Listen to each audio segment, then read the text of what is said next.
Teleamazonas presenta 24 horas con Milton Pérez y Diana León.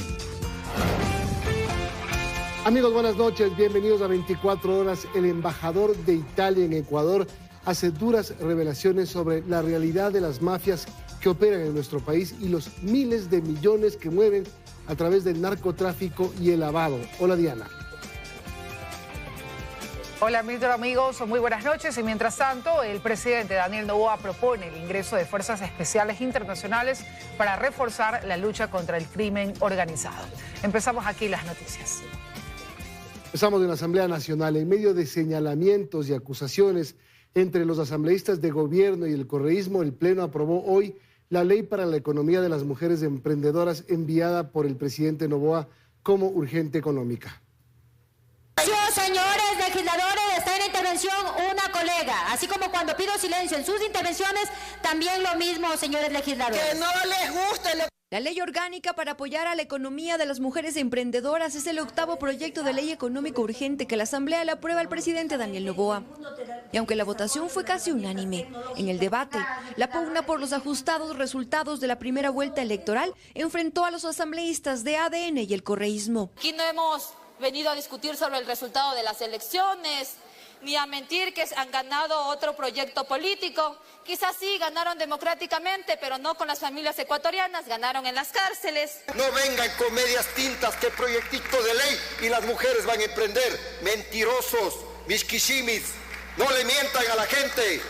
Hay que decirles las cosas como son, porque ustedes han causado esta debacle. Hubo espacio incluso para defender a sus candidatos y a la vez hablar de cómo llegó esta ley para la mujer emprendedora y lo que se aprobó este jueves con 110 votos a favor. Qué pena que un tema tan positivo como el empoderamiento económico de las mujeres en nuestro país sea manchado por discursos de odio tan característicos de los viejos partidos políticos, que han sembrado la división en los últimos 14 años en nuestro país.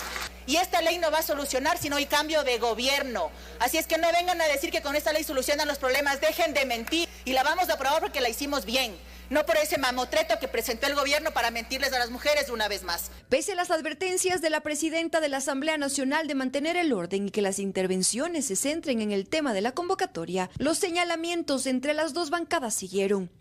Que ustedes son el odio en este país y nosotros somos la esperanza. Enseñarles a sumar a ciertos legisladores, que el primero que pasó a la segunda vuelta se llama Daniel Noboa y está en movimiento ADN. Y pese a este escenario de ataque, a la hora de votar, todos se pusieron de acuerdo en aprobar una ley que crea líneas de crédito preferenciales para la mujer emprendedora, abre un registro para aquellas que están en la informalidad y obliga a las entidades públicas a capacitarlas. Finalmente, la sesión se suspendió por falta de quórum y no se trató el cambio del orden del día que hablaba del apoyo militar extranjero al Ecuador en el combate al crimen organizado.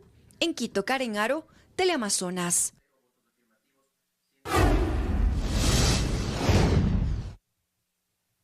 $19 delincuentes capturados, armas de fuego, droga y vehículos recuperados. Dejó un operativo del bloque de seguridad ejecutado en el noroeste de Guayaquil. En estas intervenciones se anunciaron nuevos planes para la lucha contra los grupos terroristas. Oculta en el techo de una de las casas allanadas fue donde agentes de la Policía Nacional hallaron este rifle de fabricación artesanal, equipado con mira telescópica, utilizado por un grupo terrorista para atacar a su objetivo, incluso a más de 500 metros de distancia. Esta fue una de las 18 armas decomisadas por el bloque de seguridad durante el operativo Apolo 7, realizado en los sectores de Flor de Bastión y Valerio Estacio, esto en el noroeste de Guayaquil.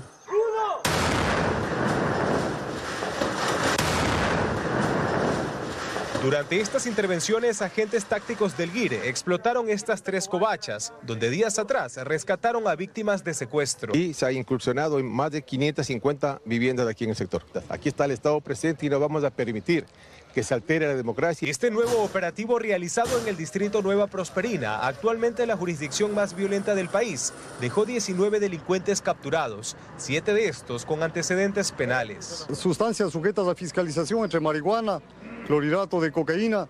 También tenemos la recuperación de 14 motocicletas reportadas como robadas. Durante estas intervenciones, el comandante general de la Policía Nacional, Víctor Hugo Zárate, aseguró que en los próximos meses se dará a conocer un nuevo plan operativo para que los patrullajes policiales cuenten con equipo tecnológico, logístico y táctico para hacer más efectiva la lucha contra la delincuencia organizada. A partir del mes de junio o julio saldrá un grupo estructurado de motocicletas, policías en patrulleros y vehículos blindados que saldrán directamente a intervenir, levantando información y a golpear. En este nuevo golpe del bloque de seguridad también se encontraron altares a la Santa Muerte y otras deidades adoradas por bandas narcodelictivas presentes en el país y en la región.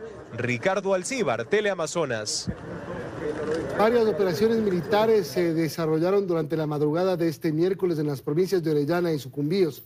Entre las evidencias recabadas están más de 100 bloques de droga, armas y dinero en efectivo. Esta fue una de las intervenciones realizadas por decenas de uniformados de las Fuerzas Armadas. Uno de los operativos se desarrolló en el cantón Joya de los Hachas, en la provincia de Orellana. Tras semanas de investigaciones aquí, se localizó una construcción de madera donde aparentemente grupos irregulares almacenaban sustancias sujetas a fiscalización. Se decomisó 2 armas de fuego, municiones y se encontró varios sacos de yute que contenían 121 bloques envueltos en cinta adhesiva de color café, bloques que se presume serían de sustancias catalogadas sujetas a fiscalización. Se trata de todos estos paquetes que en el lugar estaban almacenados. Aparentemente el objetivo era comercializarlos a otros países. Pero esta no fue la única intervención, pues en horas de la madrugada otro dispositivo de las Fuerzas Armadas intervino el Centro de Privación de Libertad número 1 de la provincia de Sucumbíos. Entre las novedades halladas están droga, municiones y artículos no permitidos. Los uniformados incluso rompieron paredes para acceder a este sitio. En medio de ellas se halló este tipo de objetos de valor, varios encaletados hasta en las puertas y este tipo de armamento. 42 sobres de sustancias catalogadas sujetas a fiscalización y pipas artesanales, armas cortopunzantes, artículos no permitidos como relojes, extensiones eléctricas y cargadores, 16 celulares, dinero en efectivo. Ahora se investiga si organizaciones armadas están detrás de estos incidentes en ambas provincias. Ismenia Solórzano, Teleamazonas. La policía liberó a 3 taxistas que estaban secuestrados en distintos puntos de la zona 8. Las víctimas fueron rescatados en distritos conflictivos de Guayaquil y del Cantón Durán. Una realidad delictiva que se cuenta todos los días en Guayaquil. Esta vez 2 taxistas de 28 y 29 años, amarrados junto a una cama y con golpes en varias partes de su cuerpo, fueron liberados dentro de ese inmueble del sector Nueva Prosperina, donde días atrás también liberaron a otras víctimas más. Estamos viendo de que el cliente favorito, por así denominarlo, la víctima más frecuente, son los taxis. La policía confirma que la modalidad criminal actual es masificar el delito a la clase media-baja, es decir, secuestrar a 6 o más personas hasta en un día, que les genera algún tipo de ganancia a las bandas delictivas, quienes ya no se complican con una sola persona con alto capital económico, ya que esto les demanda más recursos y tecnología. En el Cantón Durán, otro taxista fue liberado en el sector de la Primavera 1.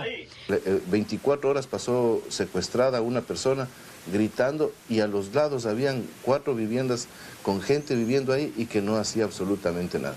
La misma tarde del martes, estas imágenes muestran a un grupo delictivo llegar con armas de calibre mayor hasta este negocio ubicado en la ciudadela Abel Gilbert 3 en el Cantón Durán. A la fuerza intentaron llevarse a la propietaria. Sí, el vehículo en el que se movilizan es un vehículo negro que nosotros ya lo tenemos buscando, porque no solamente se dedica a eso, está relacionado ese vehículo a 2 muertes violentas.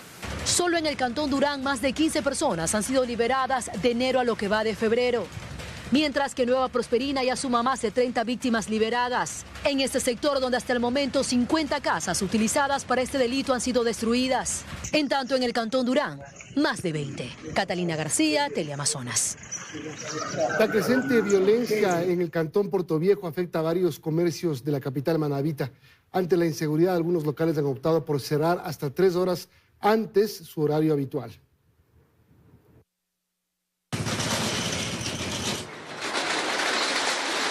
Este es el sonido que se ha vuelto cada vez más frecuente en el centro de Portoviejo. El cierre de las puertas metálicas de los locales comerciales, bajando antes de lo habitual.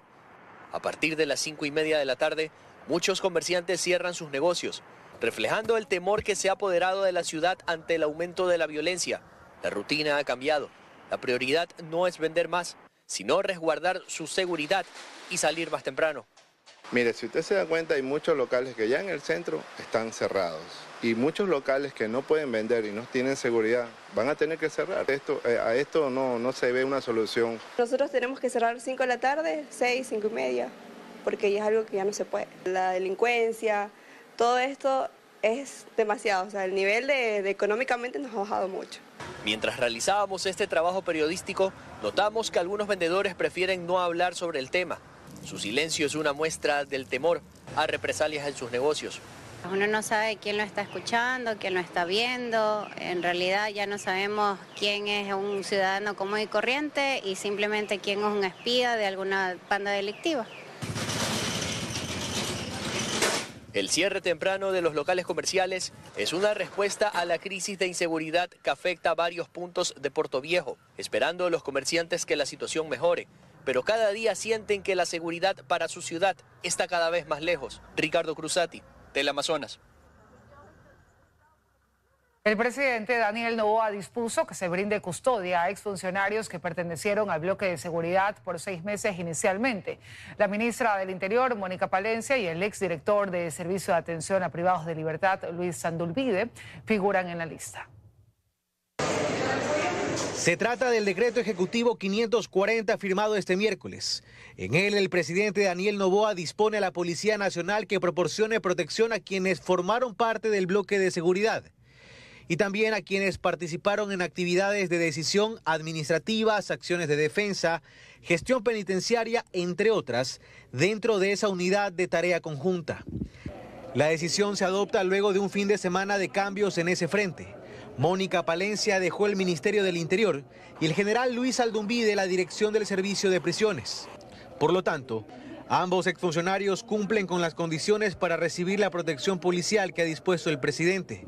Pero no son los únicos. El Ministerio del Interior y la Policía Nacional deberán levantar la información detallada. Nosotros tenemos un grupo de policías especializados en proteger a las autoridades, como es la DIMPRO, con un número suficiente. Entonces, en base a los informes que haga esta unidad, se les dará el número de policías para que le den la seguridad a las autoridades que hayan combatido de manera frontal y contundente a la delincuencia. Según el decreto, se deberá proporcionar custodia por 6 meses inicialmente. Que siga o no dependerá de una evaluación de riesgos individualizada. La medida se adopta además 5 días después del asesinato del teniente coronel Porfirio Cedeño, quien comandaba las operaciones militares en Durán. En enero de 2024, con un decreto similar, el Ejecutivo dispuso que la protección policial se amplíe también a cónyuges e hijos residentes en el país, de quienes integran el Gabinete de Seguridad. Carlos Acoto, Teleamazonas. La mafia en Ecuador mueve más de 30.000 millones de dólares al año, según el embajador de Italia en el país. El representante diplomático aseguró que se debe atacar a las estructuras delictivas desde su financiamiento. Fue en el espacio de entrevistas de 24 horas. El embajador de Italia en Ecuador, Giovanni Davoli, comparó la situación actual del país y lo que vivió el sur de Italia hace varias décadas. Había un clima de profunda violencia, de enfrentamiento de la mafia en contra del Estado. Había continuo asesinato de todo lo que se oponían al dominio de la mafia, políticos, fiscales, policía, periodistas. Y es que, dijo, Ecuador se ha convertido en un punto clave para el crimen organizado con fuertes nexos transnacionales y un modus operandi particular.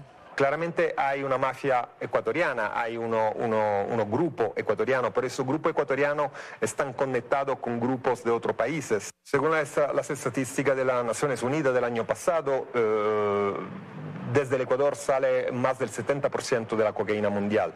En el marco de una cooperación entre Italia y Ecuador en la lucha contra el crimen organizado, Davoli señaló que el auge del negocio de la mafia en este país es enorme, equivalente al 30% del Producto Interno Bruto. Se puede imaginar la cantidad de dinero que ellos necesitan lavar. Además, el embajador destacó la importancia de golpear a estas organizaciones en su punto más vulnerable. Nosotros sabemos por experiencia que hay que atacar la mafia a donde le duele. Entonces, lo que más le duele claramente en el sueldo, en el dinero. Tomando como ejemplo la larga historia de lucha contra las mafias en Italia, Davoli indicó que se necesitan profesionales, operadores de justicia, fiscales y policía tributaria especializados en el tema. Son muy militarizados, tienen una fuerza inmensa, entonces la solución no es solamente de tipo policial, la solución también es inteligencia, lucha contra el lavado de activos y capacitación de los operadores. Sin embargo, Davoli destacó que hubo una reacción contundente, no solo del gobierno, sino también de la sociedad. El primer punto es que se diga, todos lo sabemos, pero a veces no siempre lo decimos, eso también pasaba en Italia. Y aquí se incluye una respuesta del legislativo que se afirme. Joana Ramos, Teleamazonas. Los jueces Mercedes Caicedo, Marco Rodríguez y Pablo Loaiza oficializaron las sentencias contra 20 personas en el caso Metástasis. Además, fijaron una reparación integral de $4 millones, monto que deberán alcanzar entre todos los condenados. En la lista está el expresidente del Consejo de la Judicatura, Wilman Terán, el exdirector del SNAI, Pablo Ramírez.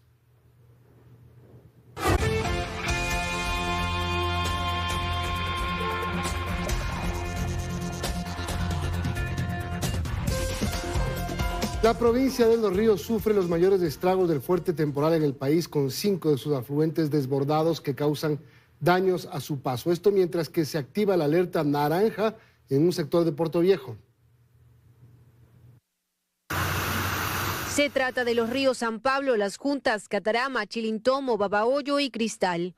Ubicados en la provincia de Los Ríos, que conforme al último informe de la Secretaría de Gestión de Riesgos, se encuentran desbordados y causando afectaciones en los cantones y parroquias que se asientan en estos afluentes. El río La Variante en la provincia de Imbabura también se encuentra bajo alerta roja por desbordamiento. Asimismo, existen 24 torrentes localizados en 6 provincias del país, con alerta naranja, que significa que están en riesgo que aumente su caudal. Es así que, por ejemplo, las fuertes precipitaciones volvieron a ocasionar inundaciones en Manabí, específicamente en la vía Puerto Viejo-Santa Ana, en el sector de la Estancia Vieja.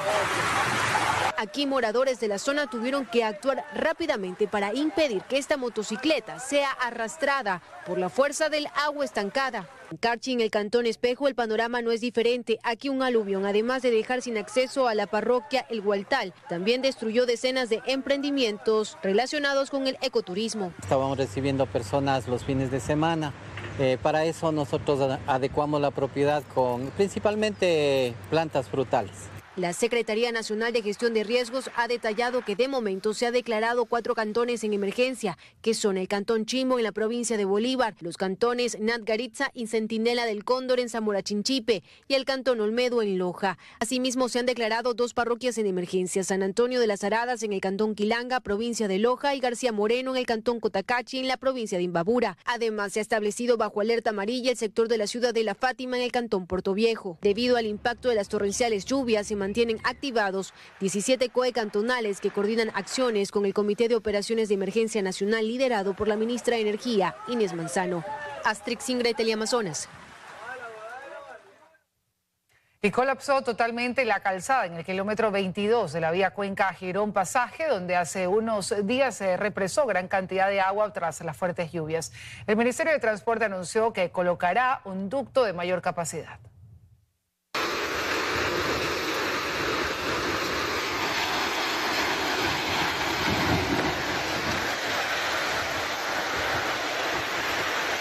Lo que se esperaba sucedió.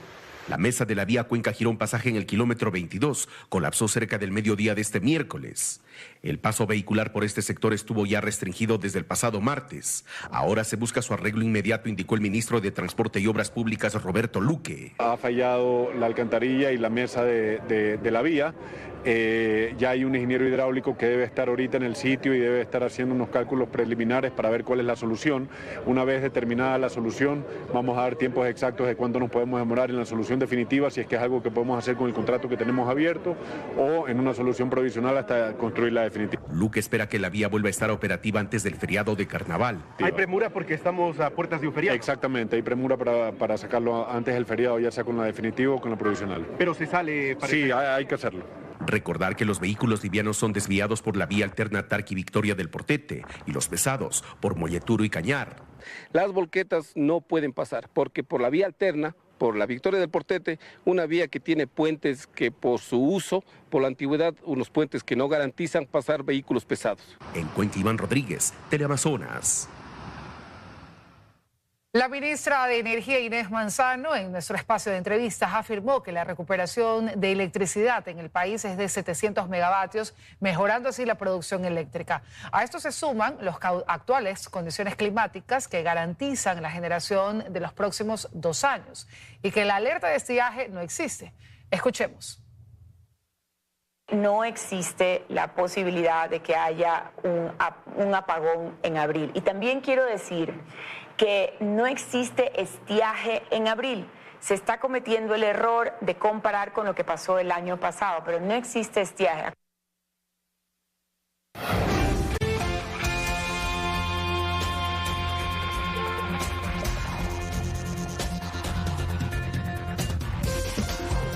Seguimos, amigos. Del Pleno del Consejo Nacional Electoral amplió una semana el plazo para que la Junta Especial del Exterior entregue los resultados de las elecciones. El retraso se debe a que más de 20 paquetes todavía no han llegado.